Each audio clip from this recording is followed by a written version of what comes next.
This is Paul Schmid. Welcome to the Pursuit Zone.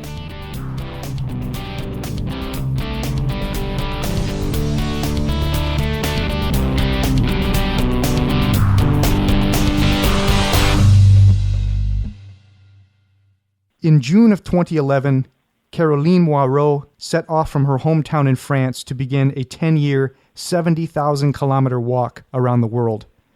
Her chosen route will take her through 45 countries, and she may choose to bike or canoe sections of the journey when necessary, but plans no motorized modes of transportation.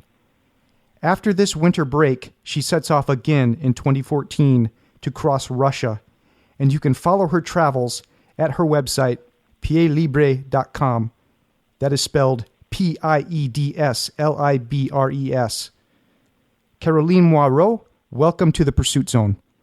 Caroline, first of all, your website, it means free feet. Is that correct?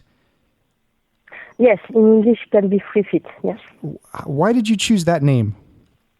Because it's mostly by foot, and because I'm free on this travel. So it was not my first idea to choose this name, and finally, after, brainstorming to find a name, I find this one, and I'm happy with it. So before you had the idea for this adventure, what were you doing? I was quality engineer for aircraft company, so I was working like everybody. Are you doing part of the journey and then coming back and doing your job and then continuing with your adventure, or have you resigned from your position and you're a full-time traveler? I planned this travel on 10 years, and my first idea was not to come back in France during this trip, but I didn't really plan if I will come back or not. I didn't really think about it. And in fact, now, after 2 years and a half, I come back for the first time, so this winter in France, to prepare the next. So I stopped my way in Kazakhstan, and in April, I think I will go back on the way, so go back in Kazakhstan to cross Kazakhstan, China, Mongolia, and Russia. So Russia is a big part, so it's for that I come back in France to prepare it, because it's quite difficult for me. Caroline, when I learned about your adventure, you were looking for a partner to walk across Russia with. Have you had any luck finding anyone? Yeah, I'm looking for someone, because I don't want to do it alone. Right now, I didn't really look for someone, but I asked some friend of mine to look for me. And right now, there are maybe one Argentine guy, maybe he's interested. So we are talking about it since a few weeks now to see how we can do, if he really want to do it, if he know what that means to cross Siberia. So, but I think I will not cross it alone, because it's too hard anyway. So alone is, it's just so freezing and everything can happen. So by safety and by motivation, I think it's better to be at least two people. Before you set off on your adventure, how much time did you spend preparing? I spent less than one year, almost 1 year. And what was all required in that preparation? What did you have to do? Everything. When I decided to do this trip, I just know nothing about nothing. So about everything. So, I just decide one day and wake up and I say, okay, let's go make the world tour on foot. But I was not walking there. I didn't know about Gore-Tex or Polartec or technical stuff. I didn't know about politics. I didn't know about Kazakhstan, Tajikistan, Uzbekistan, this kind of country. I didn't know where it was. So for me, when I take the decision, I was really excited, but I didn't know what it was, in fact. I just chose to do it without know what really will be. So I take 1 year just to prepare myself first, so mentally, and just to get every information about the staff, about technical equipment, and about political situation everywhere, about find my way, which way I will take. So I had during 1 year to learn everything about everything. But it was really exciting. The preparation was already a travel. So it was, I really loved this period on my life because it was so exciting, and it's like, it was already like a trip. So it was really, really nice. What did your friends and family think about your adventure? My friends are okay. They were surprised, but not so surprised because it was me. So they were surprised by the project, but not really surprised by the decision to make it. My family didn't really accept it, didn't understand it till now. So my family didn't understand at all. They don't know. They don't understand why. They don't understand anything about it. They didn't imagine how we can take this kind of decision. Caroline, what was your biggest fear during the planning stages and before you set out on your trip? Before I start this trip, I was maybe thousands of questions in my head. And when I start the preparation, firstly, when I take a decision, I talk about it to anyone. I just keep it for myself because I had so many questions and I didn't get any answer. So first I say, okay, but if I want to talk about it, I have to get the answer first because people will ask me a lot of questions and I was not able to answer. So first I just answer question by question, every question I had. And after that, when I start this trip, I was so ready. And I had answer for everything. And my mom was so upset because she said, anytime she asked me a question, I had the answer. And she said, but you have an answer for everything. I said, come on, Mom, it's normal, I just prepare it. So before I started, I was so exciting and fair for nothing because I was ready to any situation. So finally, it was just cool. How do you finance a trip like this? Do you have to save up your money or do you work along the way? No, I didn't work. I saved money before. I had some money before, and first when I decided to do it, I didn't know it will take 10 years. I just discovered it when I start to make the way and calculate the distance and everything. I realized it will be possible to make it in 10 years. And after that, I just see which money I had on my bank account. And, that is not my idea first. That was the idea of two guys make it already. They are on the way, but they 3 years before me. And they go with a budget of €2 a day. So I say, okay, €2 a day, it's okay. And I say, okay, but €2 a day, it could be maybe hard. So I just took everything and I decide to start with, to go with €4 a day. And I saved this money before. I had already this money before. And today I spend only €2 a day. So it's quite good because, wow. It's not expensive. And I just spend money for food. I didn't pay for accommodation. I didn't go in a restaurant. I didn't pay for transport because it's only by foot. So it's really cheap. Food is really cheap. And more I'm going to the east, more it's cheaper it is. So it's not expensive way. When you are making it by foot, it's quite cheap. €2 per day. Yeah, something like this. Wow, that's very... Sometimes less, sometimes it's a bit more. Yeah, but it's only food. And food, when you are making your own food, you don't eat so exotic stuff, you just buy like a pasta or rice or ham or cheese or some stuff like this. And most of the time, we are invited by people. So in fact, when you cook by yourself, you eat more or less same stuff all the time. But we are all along the way, we are invited by people. So we eat local food, we eat something more prepared. So we never miss food, in fact. It's really great. So far, Caroline, which country has provided you the most memorable moments? Yeah, it's really hard question. It's really hard. I love every country I cross already. everyone are so fantastic, and people are so nice everywhere and warm, and wow, it was just amazing. I really love Turkey, and I really fall in love about Iran. Iran is, yeah. I think if I have to choose one country, it's really hard. I love all of them, but the more intense was Iran, for sure. It's a wonderful country. But you can't go there. I'm so sorry for American people because it's a really wonderful country. Did you find any French speakers in Iran? Yeah, of course. You know, French speakers are everywhere, finally. Mostly with the old people. Because in the past, a long time ago, people didn't learn English language. It was more French. So in Turkey, in Iran, in the East, the first language, the first foreigner language was French.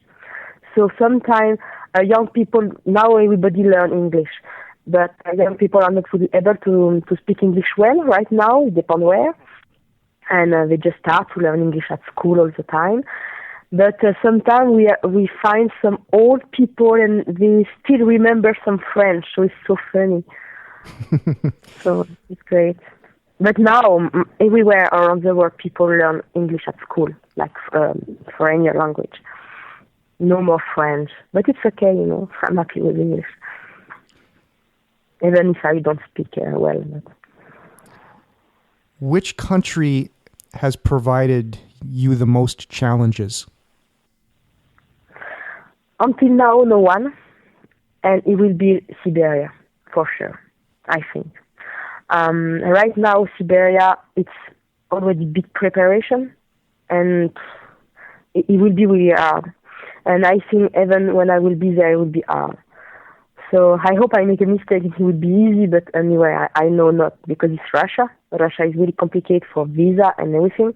And also, it's everything there is complicated. Administration is complicated. Authorization is complicated. Climate is complicated. The weather, the nature, the wild animals, everything is complicated there, dangerous and everything. So that is, I think this one is more challenging. And also because there are not so many people get there. So, I think Alaska and Canada will be also hard, but Alaska and Canada, more people go there. So you have already a lot of thousands people make expeditions there, a trip there, or just touristic stuff there. So you have a lot of information, a lot of stuff.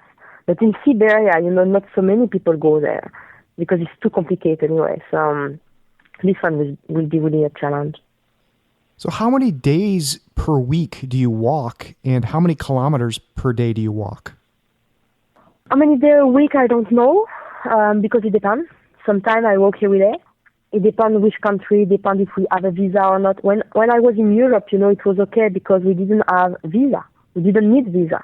So we had take a time and stop everywhere, stop 1 day, 2 days, 1 week with the family. It was no problem.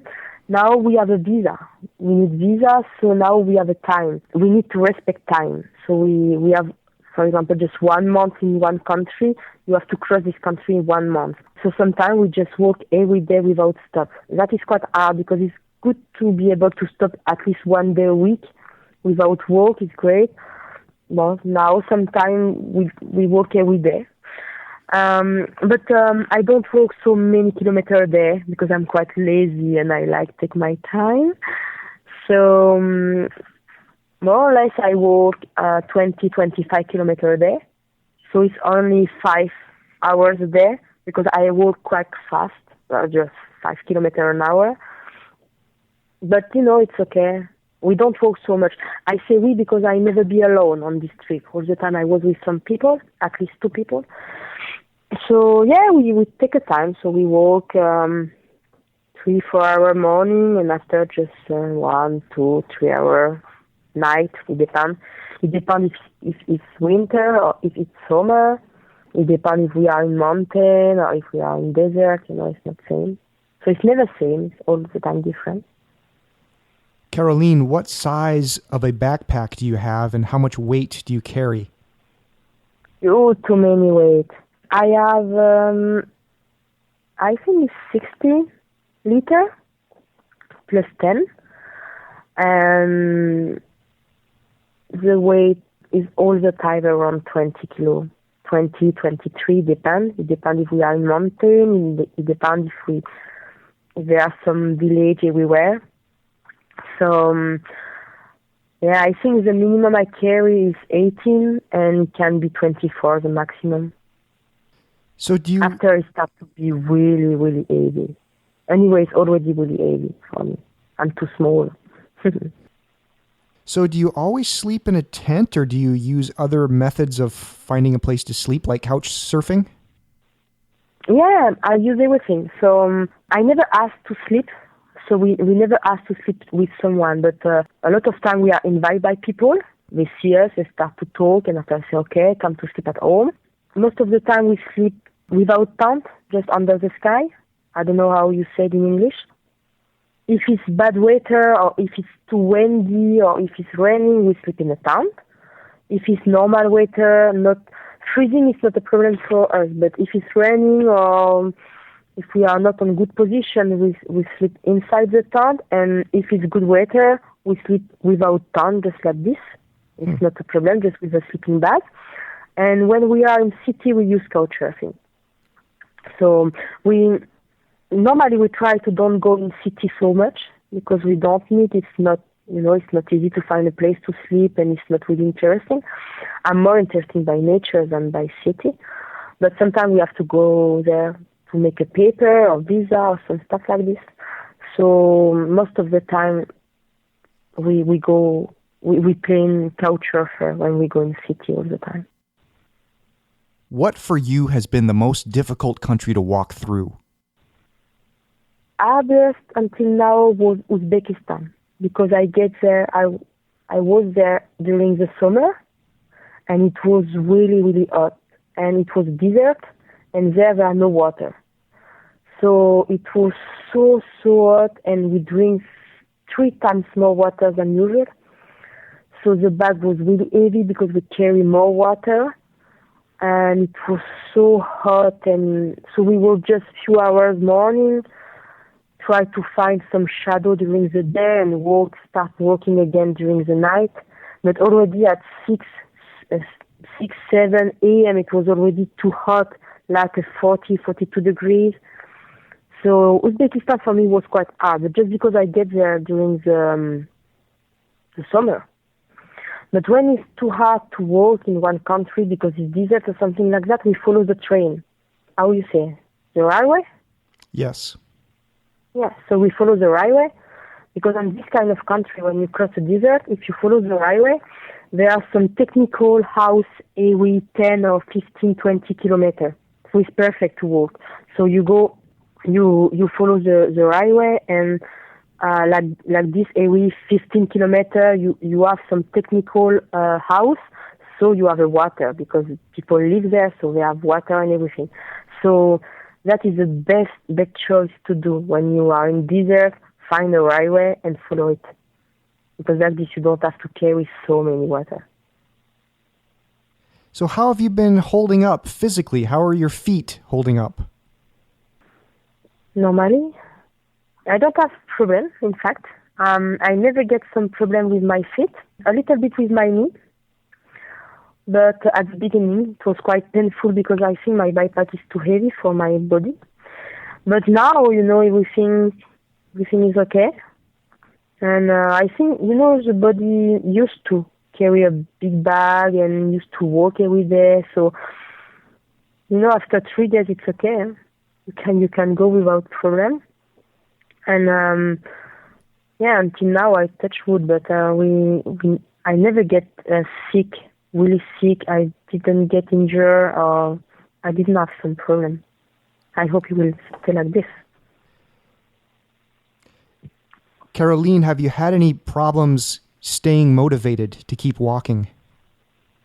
To stop to be motivated? No.